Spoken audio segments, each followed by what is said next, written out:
Now, of part of BBC Two's New York Stories and the BBC 100 season, a highly acclaimed, if controversial, study from director Martin Scorsese on the baddest part of the Big Apple. In a film that's based on extreme violence and graphic, strong language, Robert De Niro is the taxi driver.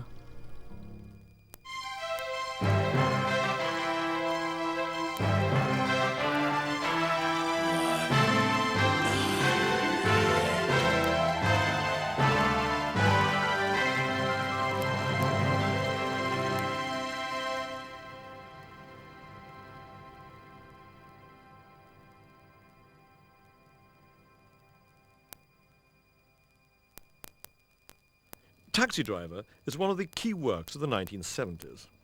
It was made on a small budget as a labour of love for its director Martin Scorsese and its screenwriter Paul Schrader. But it became a surprise commercial success and an endless source of controversy. At Cannes in 1976, Taxi Driver was awarded the main prize, the Palme d'Or, by a jury presided over by Tennessee Williams.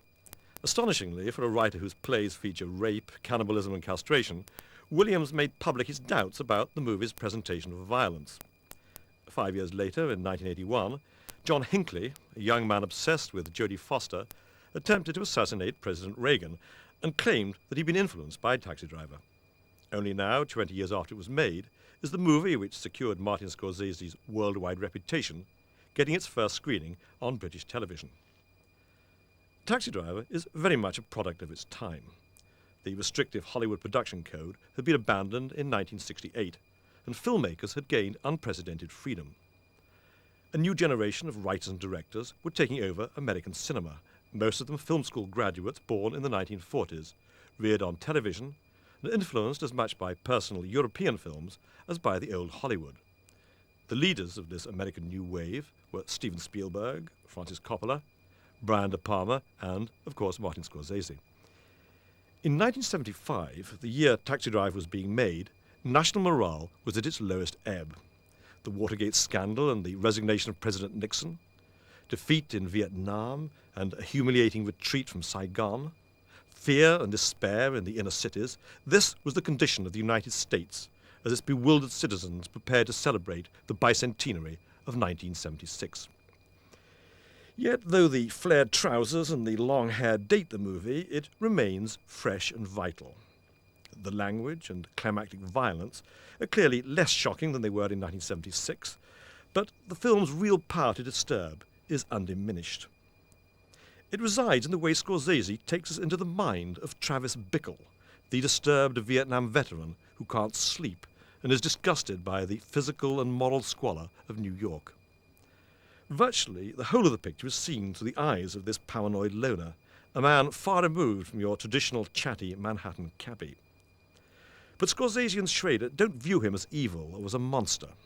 Both come from deeply religious backgrounds. Schrader was raised in a strict Dutch Calvinist family in Michigan, Scorsese as a devout Italian-American Catholic in New York, and they see the confused, contradictory Travis as a corrupted saint, an avenging angel, a man who wants to do good and to make his mark. They also see him as shaped by his culture, an expression of modern city life. And they recognize something of themselves, something of all of us in him. Robert De Niro, in the second of his 7 pictures with Scorsese, brings his characteristic intensity, inwardness, and sense of danger to Travis. And special mention must also be made of the contribution by a member of an older generation. Bernard Herrmann had gone to Hollywood with Orson Welles in 1940 and had composed the innovative score for Citizen Kane. And he was persuaded by Scorsese to write the haunting, edgy music for Taxi Driver.